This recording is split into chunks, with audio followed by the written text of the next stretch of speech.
You're listening to the Just Go Bike podcast. We're all about the culture of bicycling just for the fun of it. Your host, Kathy Murphy from the Morphology podcast and Andrea Parrott from Parrott Talk are joined by a wide variety of guests each week that delve into the social side of cycling. With tales from RAGBRAI Nation, come for the bikes, stay for the fun, and leave with a smile. And now, here are your hosts, Murph. Hey, that's me. And AP. And that's me. Well, hello there, AP. How's it going? Hey, Murph. It's fantastic. I just got back from a week of biking in Bentonville, Arkansas. Ooh, now that is a amazing place to go. Yeah, I feel like I can finally join the cool kids club because I've been finally gone biking down there. I will say it rained every day, so I didn't do any mountain biking. I only did road biking, but even that was extremely fun. I think it's amazing how the city has embraced biking beyond most cities. And I don't know if you noticed, but even when you were biking on, I'm going to call them trails, paved trails, right next to it would be a single track. So I thought it was so cool. Yeah. Yeah, all over the place. Offshoots to do mountain biking from the road bike trail. They built out not only the mountain biking and the road biking, but also the bike commuting. It was extremely easy to bike anywhere in Bentonville. And so it was really, really neat. And all sorts of people riding every kind of bike that you could ever imagine, like e-bikes to mountain bikes, like gnarly mountain bikes, to the kind of bikes with the little basket in the front for the kids, or cargo bikes, and road bikes, just every single kind of bike under the sun. So it was just really neat to see how cycling was totally entrenched in the culture there. I love it. We did a ride called Square to Square, where we went from the square of Fayetteville. Now we had a second square in the meeting town called Springdale, and then we had a third square. So it actually should be called Square to Square to Square. But look, I'm not in charge. But it was a great ride. Highly recommend it. It was so much fun to just enjoy. I feel like the mountain bike influence has seeped over into their road bike trails, in that they were just really fun and well designed, and there were all sorts of little attractions, like a little waterfall or a fun bridge or some kind of curvy bike on the road bike. It just had a lot of interesting things to it. I kept saying, I feel like I'm on an obstacle course, even though it was all completely doable by road bike. It was not mountain bike in any way, shape, or form. Cool. And did you take your own bike, or did you end up renting when you were there? I brought my own bike. Aha. There's just nothing like your own bike. I agree. So, Murph, what have you been up to lately? I know you've been on at least one adventure. Yeah, I ended up doing that gravel camp in Winona, Minnesota, and learned all kinds of, or maybe practiced a lot of skills. Of course, I already know how to ride a bike and ride it on gravel, but the coaches picked some of the kind of the steepest hills that I've ever been on gravel. One of them was over 2 miles long. It was just a grind up. And I've learned that I am way better at ascending than descending, which I would guess if you were to say the same thing, you would say the exact opposite, because you like to barrel down those hills. And I was panic braking, and, I didn't slide around or anything like that, but which was awesome, because the coaches would, you'd climb up to the top of this hill. They'd give you some pointers. I would be terrified going down. And then the coach at the bottom of the other hill would say, okay, now turn around and go back up. Oh. And so I'd be like, oh man. But by the second or third time you do that, I could tell I was relaxing a little bit more. And I'm still not a pro when it comes to gravel, but I feel a lot better.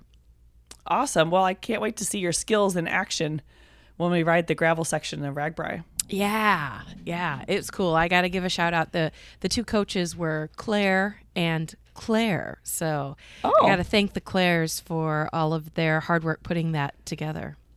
That's awesome. Well, I loved seeing that. I loved seeing all the pictures that you posted about the camp, and now hearing more. Yeah. So it's just going to be us today. Our entire episode is going to be devoted to questions that we've been getting about RAGBRAI. That's right. It's you and me talking RAGBRAI. This is our first episode of this year about FAQs that RAGBRAI newbies have been asking either in the RAGBRAI inbox or on social media or just things that we've heard people talking about while we're out in the community. So we put together a list of questions. We'll probably do another episode like this before RAGBRAI starts. So if you have a burning question that we don't answer, let us know. justgobikepodcast@gmail.com. Yes. And these, we pulled out just 10 questions, but these are specific to newbies. So, there might be somebody out there that's ridden RAGBRAI many times and, you may laugh when you hear these, but they're honest concerns of people who have never seen or done RAGBRAI. So I think these are some of the best questions that we could pull out. Yeah, I think these are a great start at kind of answering some of the basics that people have been asking. But like I said, there's so much more. So. Yeah. Okay, so I'm going to read the first one because you will have the answer. Okay. This says, can my luggage have wheels on it so I can get it from the RAGBRAI luggage trailer to my camp spot easier? No. No. Why not? Because I have seen so many wheels snap off of luggage. You don't even want to know. Both while the owner was pulling the luggage over grass or while a baggage handler was trying to load it onto a truck. First of all, it's not allowed as per our rules. But if you were to sneak one into the luggage trailer, A, that's not cool. But B, it could be very dangerous if and when the little wheel snaps off. And when I say I've seen wheels snap off of luggage, I don't mean just like cheapo hand-me-down luggage. I mean like high-end luggage that is supposed to be very durable and for traveling specifically. But you have to remember that while we are careful with your bag, it travels along with thousands of other bags in the back of a semi-truck every single day. Right. And, you roll that bag over grass, it's very easy to get little pieces of grass stuck in the wheels or gravel or other, environmental debris that will mess with those wheels like the floor of an airport would not. Right. Yeah. So, and, like you said about safety, I mean, the crew that carries all the luggage, I mean, they are physically hauling these bags in and out of the trailer every day. So soft-sided is the way to go because you're protecting those people as well. Yeah. Yep. Kind of goes both ways on that one. So that's why my answer is a no. If you want to know more about what kind of luggage you can bring on RAGBRAI, we do have a section about it on our FAQs on the website, or maybe it's under general information. I think it's easier if you just go to ragbrai.com and search luggage or baggage, and it should come right up. Excellent. Okay. Do you want to read the next one? Absolutely. Are there any good ways to track my miles besides using a bike computer? Ooh.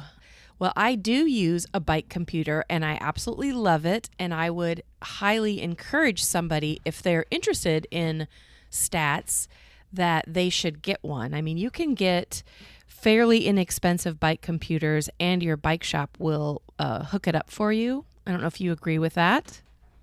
I agree. I used to always love Zen biking, where I just sort of bike where the wind may take me and not count my miles.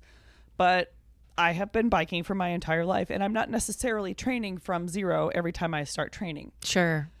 But that being said, I have recently purchased an expensive bike computer, and I love it so much. I use that stupid thing all the time. It's not just good for knowing how many miles you go, but it has helped me with my cadence and riding more efficiently. It's also helped me with finding my way because it has a little GPS built in. I mean, look, I will try to sell you a bike computer later, but for now, I will say that you don't need one, but they are very handy, and you can get one pretty inexpensively. Yes. And I will say, let's just say that you don't want to put a bike computer on your bike. All right, that's fine. But if you carry a cell phone with you, a smartphone, you can get an app that's free, and it's called Strava. And I think that, I know Andrea and I use that the heck out of Strava. And it's basically just records your ride if your cell phone's in your pocket or mounted on your bike or wherever. And there's a few quirky things about it. Like if you stop, you probably want to push pause because otherwise it will make it look like you're biking at 3 miles an hour. Yeah. But it's an easy resource to use. And then there's a whole community within Strava. So even if you have the free version, you can have like Strava friends, and there's a RAGBRAI group within Strava. So there's all kinds of like fun things. And it also gives you some fun, like your mileage, how fast you were going, the elevation. So it's cool. Yeah. And I've gone up the deep end. I use Map My Ride to set up my rides. Like I'll map them out, and then I'll transfer them over to Strava, and just to kind of like make sure that I'm going the right way while I'm riding. But I digress. The question was, can you do it without using electronics? I will add to what you said that you could do it the old-fashioned way and use a map or an atlas and look ahead of time at how far you plan on riding, ride that route, and then write it down in your little logbook. Yep. And there you go. I mean, that works just as good as anything, especially if you're familiar with your terrain and you kind of know, you're okay with just kind of knowing an estimate of your elevation gain that you've been practicing on. Yeah. I mean, that's how the caveman rode bikes. So you can too. Awesome. Okay. Yeah. So I think we've hammered that one home. If you want to. No offense. Yeah. I just want to say no offense to any caveman. I meant that just as a joke. Uh-huh. So. I'm thinking of the Geico. Is it Geico, the commercial with the caveman? Yeah, that guy. Yeah. I love that commercial. Okay, next question. Hydration options. Is one water bottle enough, or do I need a hydration pack as well? Ooh, this is a tough question. Oh, do you want me to answer first? Yeah, give your answer and then I'll give my answer. Okay. So I am a one water bottle person, especially on RAGBRAI. It does, if it's really, really hot, I may be refilling my water bottle more often, but I have found the way that the communities are spaced along the route, there's always an opportunity for me to refill my bottle. It might not, always be a free option, but for the most part, you can find water either alongside the road, at a roadside stop, or a farmhouse, or, those sorts of things. I am not a fan of hydration packs for events like RAGBRAI because they are so hot. And I typically don't like to add weight to my physical body. I'm thinking of a hydration pack like as a backpack or like a fanny pack full of water. I like to put all of my weight on my bike rather than on my body. But that's just my opinion. I go through life not drinking as much water as I should, but I've also made it this far in life. Murph, shame on you. You should be drinking more. But we talk about that probably too much in real life, how much making sure we're drinking enough water. But I would agree with you 100%, except that I carry 2 bottles because they fit on my bike, and because I like to have one that's water with ice in it, or if available, and one with like a Gatorade, a Powerade, or ideally a Noon tablet. Okay. So just something with a little electrolyte in it. So I like to have, I know some people get kind of icked out about putting something besides water in their water bottles. As I'm not somebody who's bothered by that, and so I like to add that in. Okay, cool. And you can carry water bottles, in the back of your jersey pocket, or get water bottle cages installed on the frame of your bike. There's all kinds of ways. There's actually little handlebar bags that you can put your water bottle in. So there's all kinds of ways. I guess the best advice is have some sort of water source on your bike. Yeah, totally. All right, I'm going to ask the next question, even though it's sort of a question for me. Okay. But I'm going to ask it. Can you explain charters, and do I need a charter on top of registration? Oh, that's a good one. Yeah. Okay, so now that I will answer the question that I asked. You do not need a charger on top of registration. It is something that third-party companies have offered over the years, and the ones you'll find on the RAGBRAI website are the ones that are really well established and that we recommend, or we can promote as being good charters that you will have they'll treat you well, you'll have a good time, they'll give you exactly what they're offering on their website, and probably more. A charter is a large team or club, maybe that's what you've called them for other rides, a company whose express purpose is to help riders on RAGBRAI and other large organized events. Mm-hmm. So it's somebody who is providing a service to you for an extra fee. But a lot of people will say that extra fee is worth it because they'll provide things like tent setup services or beverages at the end of the day or coffee in the morning. Some of them even provide music or beer. It just depends on the charter. But the other thing that they provide is a sense of a micro community within RAGBRAI.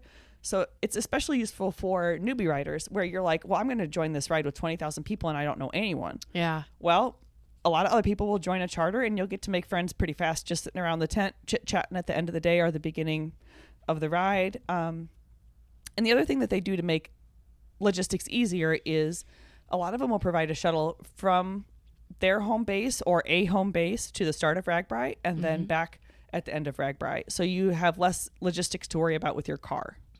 Okay, cool.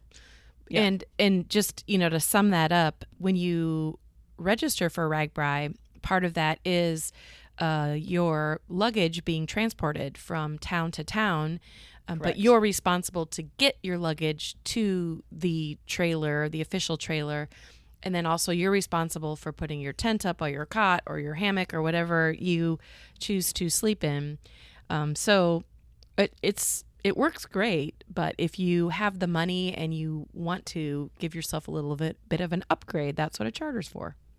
Yeah, and you can find more information about that on the RAGBRAI website. We have a little tab all about charters, and you can kind of browse. There's a lot of different options, from the full fancy package to someone who will just carry your stuff and maybe bring a second bag along for you, and that's the bonus. So Cool. Yeah, give it a look. Okay, so the next question is kind of connected, but it says, should I leave my vehicle in the start town or the end town?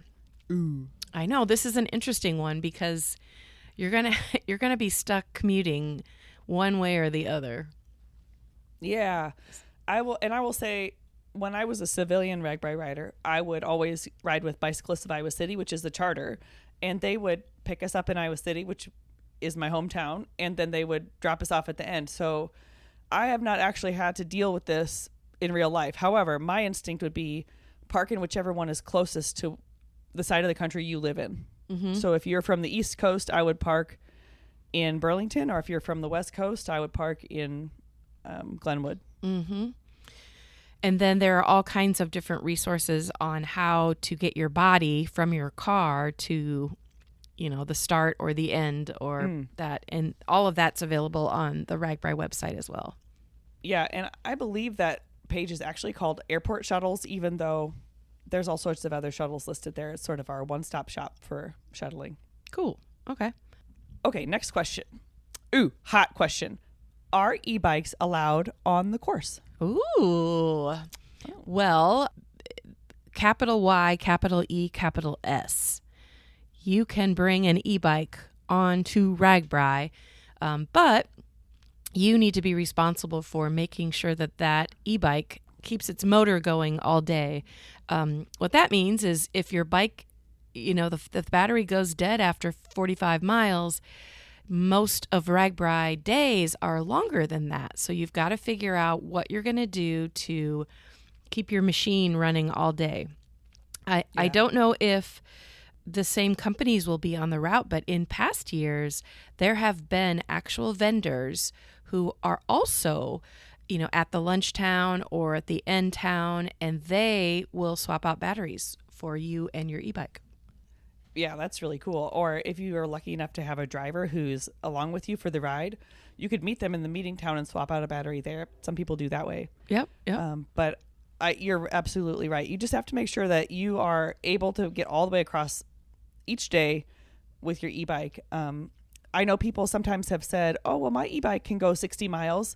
Well, that is one of our distances that you'll need to cover, but do you normally cover 60 miles on a flat city type environment? Right. Or are you actually going up hills where it's really going to drain the juice a lot faster? Sure, yeah. So just make sure you truly know your bike's capabilities and be prepared for it.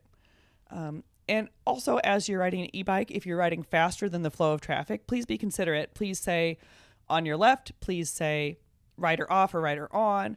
Just make sure you're calling out what you're doing, and say on your left as a courtesy when you can pass safely. Yep. It doesn't mean gangway, everybody get out of my way.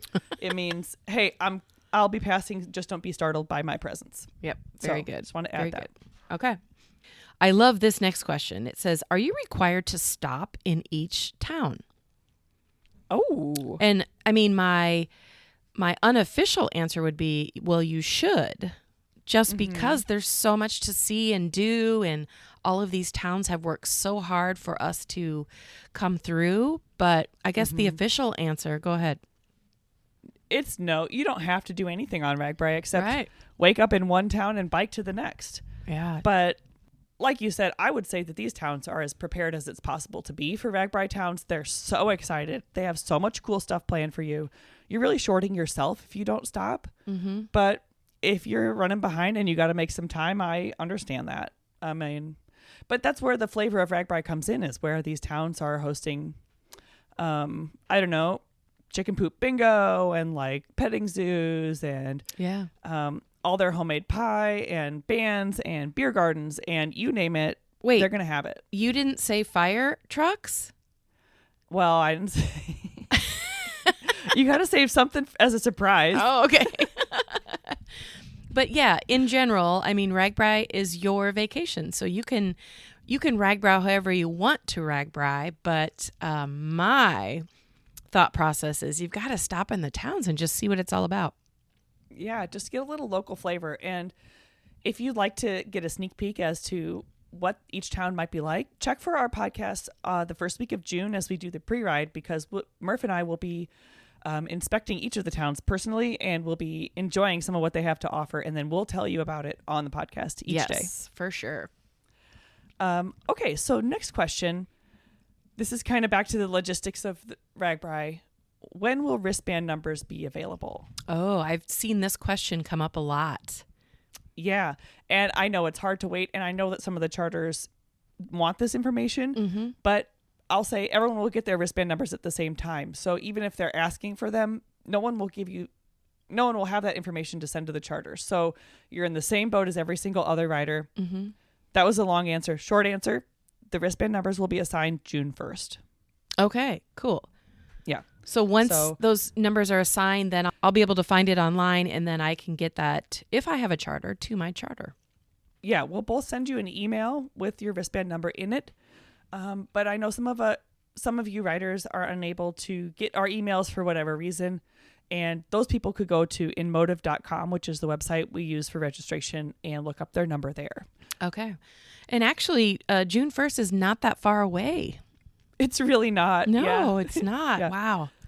And once the wristband numbers are assigned, you'll be able to start the wristband transfer process if you want to sell or purchase a wristband from another rider. So more on that coming up. Okay. Next question. Can you share some advice for a newbie? Ooh.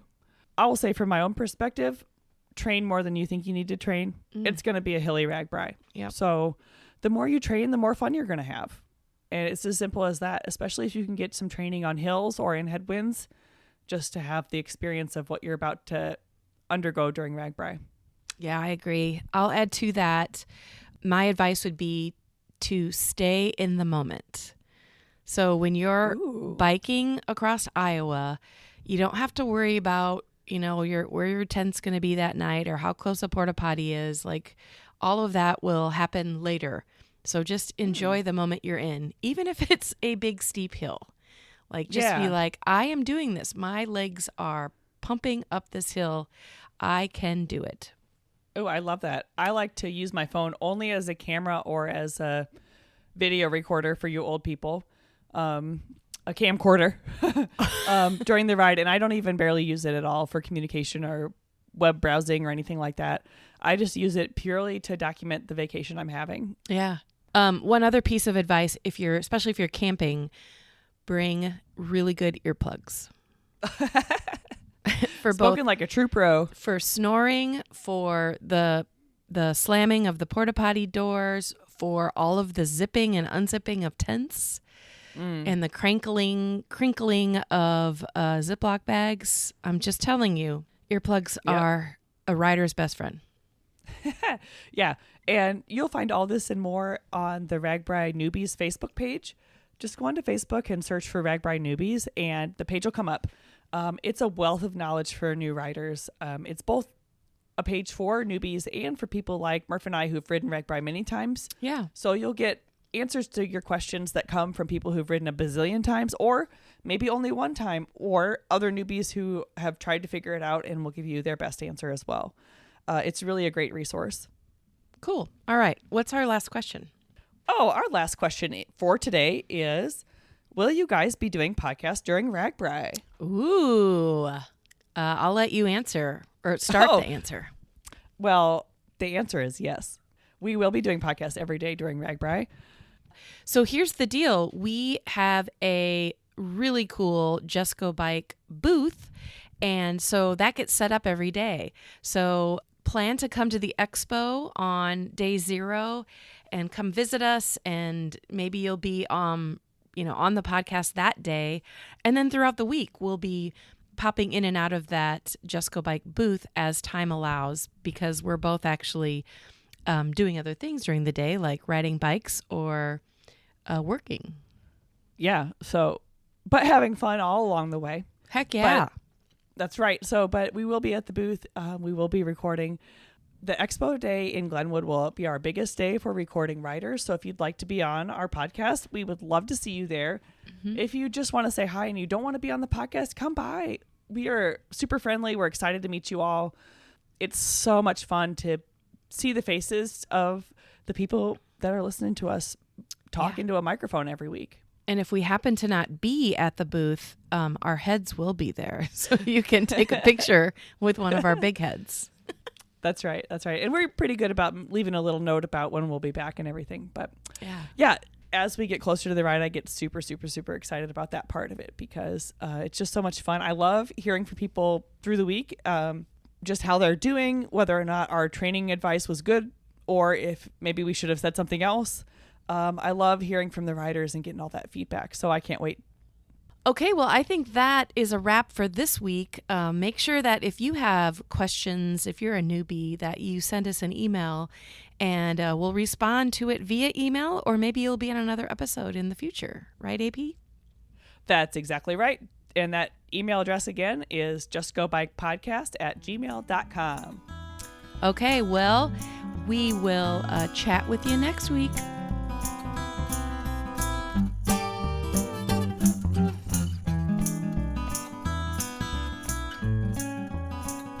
Thanks for tuning in to the Just Go Bike podcast. Murph and AP will be back next week. In the meantime, check us out on YouTube, Instagram, Facebook, and X, formerly known as Twitter. And if you would like to contact Murph and AP with a comment about the podcast, or maybe you have a topic in mind, email them at justgobikepodcast@gmail.com. Don't forget to rate, review, and subscribe to this podcast, especially if you're a fan. Until next time, Just go bike!